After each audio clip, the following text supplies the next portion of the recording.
حمدا والصلاة والسلام ما لا بد منہ درس نمبر 14۔ آج ہم کتاب الصلاۃ کا آغاز کرنے لگے ہیں۔ کتاب الصلاۃ کی پہلی 3 فصلیں ہم پڑھیں گے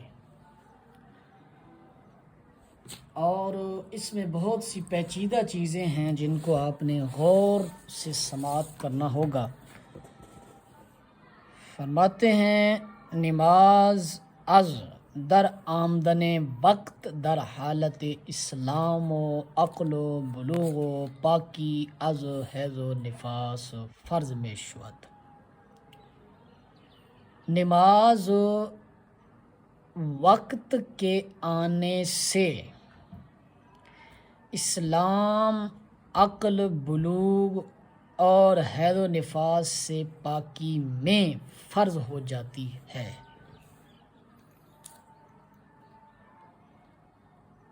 در آمدن وقت ہر حکم کا ایک سبب ہوتا ہے، ہر حکم کا ایک سبب ہوتا ہے۔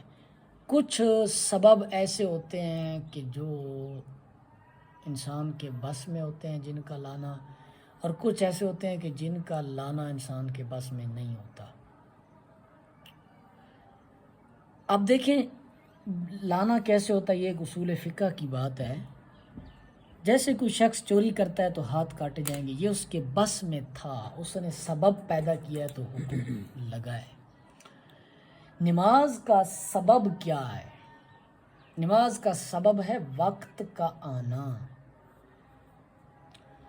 اب کوئی کہے کہ نابالغ بچے پر نماز کا وقت آیا تو اس پر نماز فرض کیوں نہیں ہوئی؟ تو یہ اس کا بالغ نہ ہونا یہ ایک مانع تھا حکم کے لگنے سے۔ کیا تھا جی؟ ایک مانع تھا، ایک رکاوٹ تھی، ایک آڑ تھی، اس وجہ سے حکم نہیں لگا۔ تو نماز کا جو سبب ہے وہ وقت کا آنا ہے، روزے کا جو سبب ہے وہ رمضان کا آنا ہے، زکوٰۃ کا جو سبب ہے وہ سال کا گزرنا ہے۔ اگر وقت بقدر تحریمہ باقی باشد کہ کافر مسلمان شد یا طفل بالغ گشت یا مجنون عاقل شد نماز بر وے فرض شد۔ اگر تکبیر تحریمہ کہنے جتنا وقت باقی تھا نماز میں سے، کوئی شخص کافر تھا مسلمان ہو گیا، یا بچہ تھا بالغ ہو گیا، یا مجنون تھا عقل والا ہو گیا، تو اس پر نماز فرض ہو گئی، اس وقت کی اس پر نماز وقت فرض ہو گئی۔ پڑھتا ہے ٹھیک ہے، نہیں پڑھتا لوٹانی پڑے گی، قضا کرنی پڑے گی، نماز اس پر فرض ہے۔ وبعد انقطاع حیض و نفاس بقدر غسل و تحریمہ اگر وقت نماز باقی باشد نماز فرض شد۔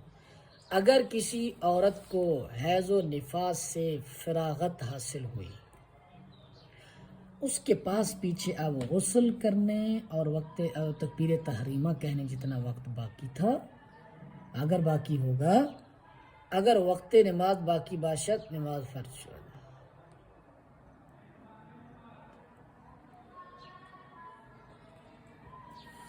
بعد انقطاع حیض و نفاس بقدر غسل و تحریمہ اگر وقت نماز باقی باشد نماز فرض شد۔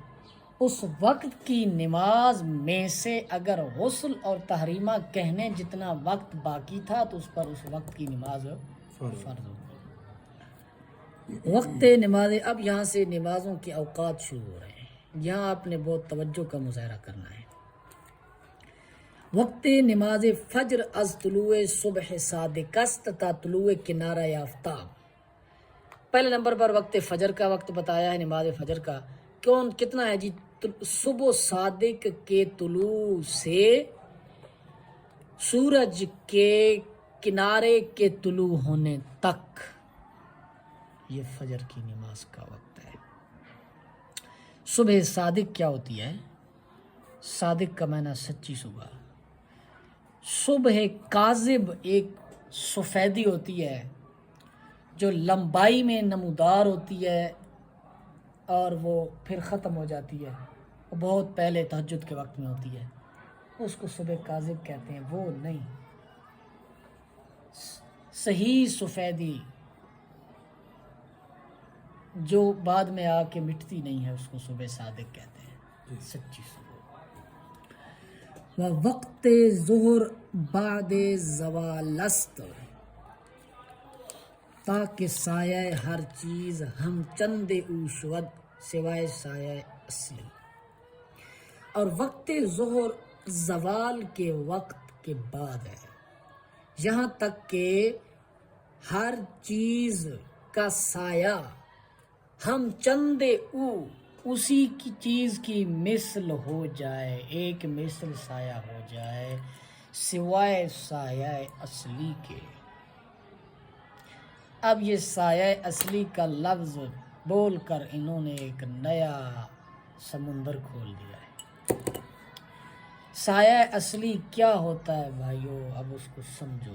سایہ اصلی نکالنے کا کیا طریقہ ہوتا ہے وہ میں آپ کو آسان لفظوں میں بتاؤں. ویسے اگر آپ سمجھ سکیں تو اس کتاب کے حاشیہ میں تفصیلاً انہوں نے بیان کیا، لیکن انہوں نے بہت ریاضی کے مشکل لفظ استعمال کیے ہیں، تو میں آپ کو سادے طریقے سے بیان کرتا ہوں.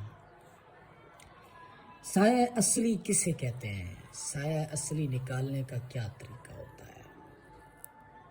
کسی شے کا اصلی سایہ، اس کا طریقہ یہ ہے کہ آپ زمین پر ایک دائرہ بنائیں، ٹھیک ہے. مثال کے طور پر یہ مشرق ہے اور یہ مغرب ہے، اس کے بعد یہ شمال ہے اور یہ جنوب ہے. تو اس کے درمیان میں آپ ایک لکڑی کو کھڑا کریں سیدھا.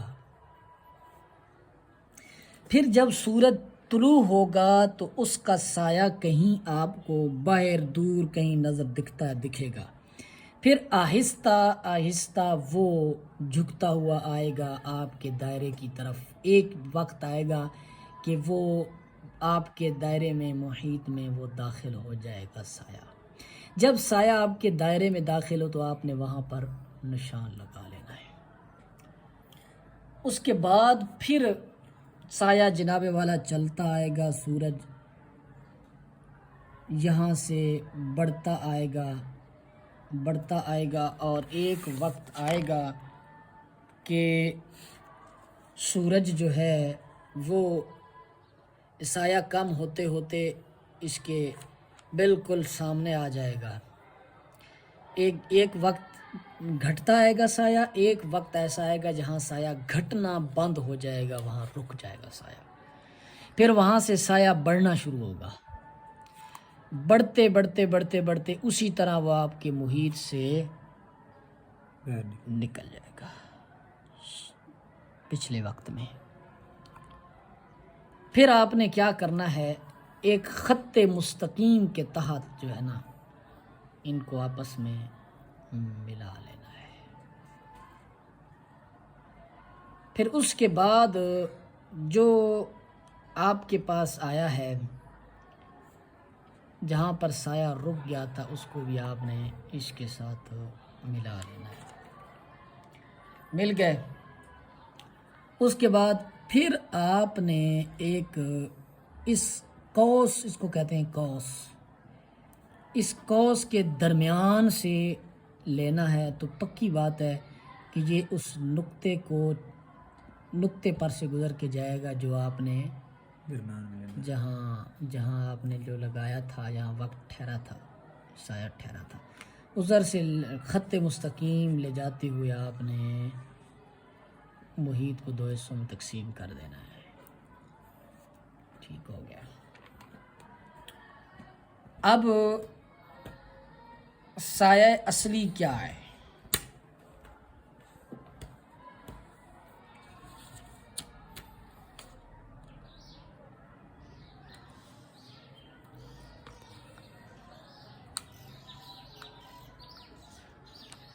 یہ سایہ جہاں پیچھے وقت جہاں سایہ آ کر ٹھہرا تھا اس کے درمیان جو سایہ بچا یہ آپ کے پاس کسی شے کا اس لکڑی کا سایہ اصلی آ گیا ہے، اس کو کہیں گے جی سایہ اصلی. یہ آپ کے پاس سایہ اصلی آ گیا ہے. اب آپ نے ظہر کا وقت دیکھنا ہے. اب ادھر اپنی کتاب پر آ جائیں. وقت ظہر بعد زوالس تاکہ سایہ ہر چیز ہم چندے او شود سایہ اصلی سوائے سایہ اصلی. اب سایہ اصلی کی بات کر رہے ہیں بھائی. سایہ اصلی کے سوا مثلاً سایہ اصلی اس کا ایک شے ہے. مثال کے طور پر آپ نے جناب والا 5 فٹ کی ایک لکڑی کھڑی کی تھی، اس کا سایہ اصلی نکلا تھا 2 فٹ. 2 فٹ نکلا تھا. 5 فٹ لکڑی کی سایہ اصلی یہ ہر موسم میں علیحدہ نکلتا ہے. ہر موسم میں علیحدہ سایہ اصلی نکلتا ہے. تو اس کے بعد اب وہ کہہ رہے ہیں ظہر کا وقت تب ہے کہ جب ہر چیز کا سایہ اس کی مثل ہو جائے. اب اگر کہیں کہ بھئی آپ 5 فٹ یہ اور 5 فٹ آگے، یہ کل 5 فٹ، تو یہ غلط ہو جائے گا نا. اس 2 فٹ سایہ اصلی کو منفی کریں، اس سے آگے 5 فٹ لے کے جائیں تو یہ کل 7 فٹ 5 فٹ شے کا سایہ ہوگا. تو یہ پھر ظہر کا وقت ہوگا. اس طرح نکالا جاتا ہے سایہ اصلی، منفی کیا جاتا ہے. وَآں یک و نیم قدم در ساون باشد. یہ 1.5 قدم ہوتا ہے ساون کے مہینہ میں. قدم کس کو کہتے ہیں؟ قدم عبارت از ہفتم حصہ ہر چیز است. کسی بھی شے کا 7واں حصہ، مثلا 7 فٹ کی شے ہے تو اس کا 1 فٹ اس کو قدم کہتے ہیں. قدم. اور یہ اوسط بتا رہے ہیں انداز. انہوں نے یہ نکالے ہوئے ہیں، یہ پیچھے دیکھیں نا اس صفحہ پر، انہوں نے یہ نکالے ہوئے ہیں سارے. یہ علماء نے کر دیا ہے کام سارا. یہ پھر انہوں نے اندازے بتائے ہیں. جناب والا ساون کے مہینہ میں 1.5 قدم ہوتا ہے، اور اس ساون کے آگے 4 مہینے، پیچھے 4 مہینے، پیش چہارم ماہ یک قدم بیفزاید. 4 ماہ جو ہے وہ آگے پیچھے وہ 1 قدم بڑھتا ہے. وبعد در ہر ماہ 2 قدم بیفزاید. پھر اس کے بعد 2 قدم بڑھتا ہے تاکہ در ماہ ماگھ 2.5 قدم باشد. یہاں تک کہ ماگھ کے مہینہ میں 10 اور آدھا یعنی 10.5 قدم رہ جاتا ہے. وہ قدم عبارت از ہفتم حصہ ہر چیز است. اور قدم ہر چیز کا 7واں حصہ ہے. یہ قول ابو یوسف اور محمد اور جمہور علماء ہے. اور امام اعظم سے بھی ایک ایسی روایت ہے. وہ روایت مفتہ بھی از امام اعظم آنست. اور ظہر کے وقت کے متعلق امام اعظم حنیفہ سے مفتہ بھی روایت یہ ہے کہ وقت ظہر باقی آنست کے وقت ظہر باقی ماند تاکہ سایہ ہر چیز 2 چندے آنشوت سوائے سایہ اصلی. احناف کا اسی پر فتویٰ ہے، اسی پر کہ ظہر کا وقت اس وقت تک باقی رہتا ہے. ظہر کا وقت اس وقت تک باقی رہتا ہے جب تک ہر چیز کا سایہ 2 مثل نہ ہو جائے سوائے سایہ اصلی کے. سمجھ آ رہی ہے؟ سوائے سایہ اصلی کے. دیگر نے کہا تھا، امام یوسف نے، امام محمد نے، اور ایک قول امام اعظم کے متعلق بھی یہ ہے. اور جمہور علماء 1 مثل سایہ پر ہیں. یہ اہل حدیث لوگ جو جلدی جلدی اذانیں پڑھ دیتے ہیں نا اثر کی، یہ اسی پر کرتے ہیں، اسی 1 مثل سایہ والے کام پر.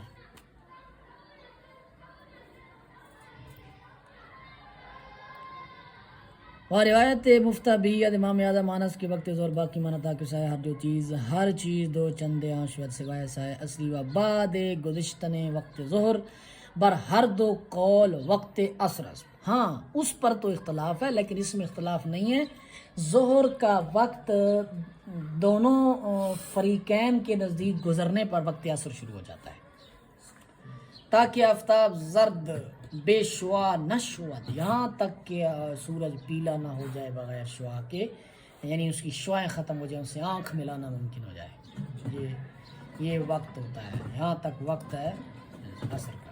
وبعد ازاں وقت عصر مکروہ، اس کے بعد بھی تھوڑا سا وقت ہوتا ہے لیکن وہ مکروہ ہوتا ہے، تا غروب آفتاب، غروب آفتاب تک، درا وقت عصر ہما روز بکراہت تحریمی جائز است، اس وقت میں جب سورج زرد پڑ چکا ہوتا ہے، بے شعاع ہو چکا ہوتا ہے، اس وقت میں اسی روز کی وقت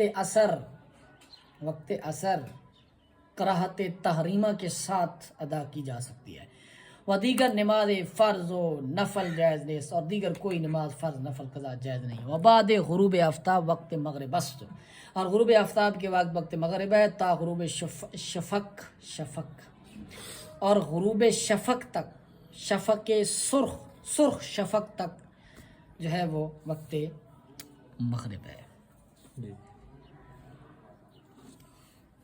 یہ ایک غروب آفتاب کے بعد بدان افق پر ایک سرخی آتی ہے، اس سے کچھ دیر بعد پھر ایک سفیدی آتی ہے۔ امام صاحب شفق سے سفیدی مراد لیتے ہیں، دیگر امام اسی سرخی کو شفق کہتے ہیں۔ امام اعظم اس سفیدی جو آتی ہے اس کو شفق، یہ شفق میں اختلاف ہے، شفق کیا چیز ہے۔ امام اعظم بعد میں آنے والی سفیدی کو شفق کہتے ہیں، اور دیگر ائمہ اس پہلے جو سرخی آتی ہے اسی سرخی کو ہی شفق کہتے ہیں، تو ان کے نزدیک مغرب کا وقت بہت کم ہے، امام صاحب کے نزدیک زیادہ ہے۔ نزد اکثر علماء و نزد امام اعظم برقول تا شفق سفید وقت مغرب باقی رد، اور ایک قول پر اور امام اعظم کے نزدیک سفید شفق تک مغرب کا وقت باقی ہوتا ہے، لیکن بعد انبوہ ستارگاں نماز مغرب مکروہ باشد بکراہت تنزیہی، لیکن ستاروں کے انبوہ یعنی ستارے جب کثرت سے دکھنے لگ جائیں، چمکنے لگ جائیں، تو اس کے بعد مغرب کا وقت جو ہے وہ مکروہ ہو جاتا ہے کراہت تنزیہی کے ساتھ۔ وہ بعد گزشتہ وقت مغرب بر ہر دو قول وقت عشاء است تا نصف شب نزد جمہور، اور مغرب کا وقت گزرنے کے بعد دونوں قولوں پر یعنی دونوں فریقین کے مطابق، امام اعظم کے بھی اور دیگر جمہور علماء کے نزدیک بھی، وقت عشاء گزرنے پر وقت عشاء شروع ہو جاتا ہے، وقت مغرب گزرنے پر شروع ہو جاتا ہے۔ اب اس میں اختلاف ہے کہ وقت مغرب کب تک ہے، یہ علیحدہ مسئلہ ہے، ہر ایک کے اپنے قول کے مطابق جب وقت مغرب ختم ہوگا تو وقت عشاء شروع ہو جائے گا، اس میں اختلاف نہیں ہے۔ نصف شب تک، اکثر کے نزدیک آدھی شب تک، آدھی رات تک عشاء کا وقت ہوتا ہے، اور امام اعظم کے نزدیک صبح تک وقت ہوتا ہے بھائی کراہت تحریمہ کے ساتھ۔ اور وقت وطر بعد ادائے عشاء است تا طلوع صبح، اور وطر کا وقت جو ہوتا ہے وہ بعد ادائے عشاء کی ادائیگی کے بعد طلوع صبح تک ہوتا ہے، تہجد کے وقت تک۔ و تاخیر ظہر در گرما و تاخیر عشاء تا ثلث شب، اور ظہر کی تاخیر گرمیوں میں اور عشاء کی تاخیر ثلث شب تک یعنی رات کے تیسرے پہر تک۔ و در روشنی روز خواندن صبح بحد کے قرات مسنون نماز ادا کند، و اگر فساد ظاہر شد بعض قرات مسنون ادا کند مستحب است۔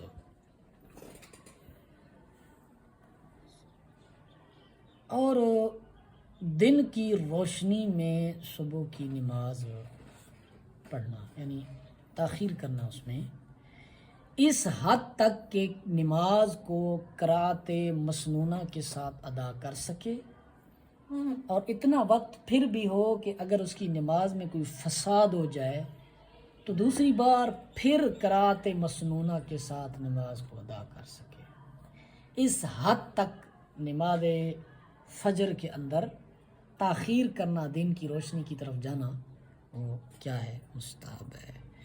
وادر دیگر نماز نزد فقیر تعجیل اولاس، اور فقیر کے نزدیک یعنی مصنف کے نزدیک دیگر نمازوں میں تاجیل جلدی کرنا اولا ہے، مگر برائے انتظار جماعت، مگر جماعت کے انتظار میں جلدی نہیں کرنی چاہیے کہ بھی تاجیل کریں ہم اور جلدی جلدی پڑھ لیں۔ ودر وقت طلوع آفتاب، اور طلوع آفتاب کے وقت میں، و میانہ روز، و وقت غروب سوائے عصر آن، در وقت طلوع آفتاب کے وقت میں، اور درمیان میں جب سورج ہو، درمیان دن، اور وقت غروب اور سورج کے غروب کے وقت، سوائے عصر آن روز دیگر ہیچ نماز جائز نیست۔ ان تینوں وقتوں میں کوئی نماز پڑھنا جائز نہیں ہے، صرف اسی روز کی عصر نماز، وہ بھی کراہت تحریمہ کے ساتھ عصر کی غروب آفتاب کے وقت پڑھ سکتا ہے۔ و نہ سجدہ تلاوت و نماز جنازہ، اور نہ سجدہ تلاوت جائز ہے، نہ نماز جنازہ جائز ہے۔ و در وقت فجر سوائے سنت فجر، و بعد عصر، پیش از زردی آفتاب و پیش از مغرب، نفل مکروہ است و قضا جائز است۔ اور فجر کے وقت میں سوائے فجر کی سنت کے اور عصر کے بعد سورج کی زردی سے پہلے اور مغرب سے پہلے نفل مکروہ ہے اور قضا جائز ہے۔ سمجھ آئی اس مسئلہ کی؟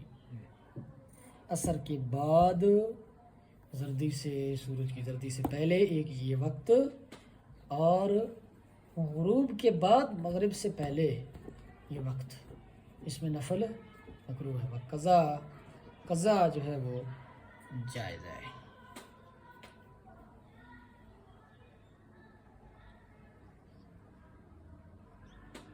قضا نمازیں پڑھ سکتا ہے، لیکن اس میں ایک اور مسئلہ ہے کہ لوگوں کے سامنے ایسے نہ پڑھے کہ لوگ شک و شبہ میں پڑ جائیں کہ یار اس کو پتہ نہیں ہے، یہ عصر کے بعد سجدے کرنے میں لگا ہوا ہے۔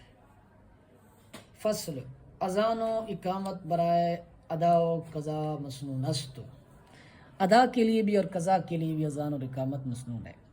بس صفت عام معروف است، اور اس کا طریقہ، اس کی تعریف، اس کی صفات وہ مشہور ہیں، فضائل یعنی مشہور ہے۔ وہ مسافر را ترک اذان مکروہ است، اور مسافر کے لیے اذان کا ترک کرنا مکروہ ہے۔ وہ ہر کے در خانہ نماز گزارد اذان مصر اورا کافی است، اور جو گھر میں نماز پڑھ رہا ہے اس کے لیے مصر شہر کی اذان کافی ہے۔ ھذا هو المرام، واللہ اعلم بہ۔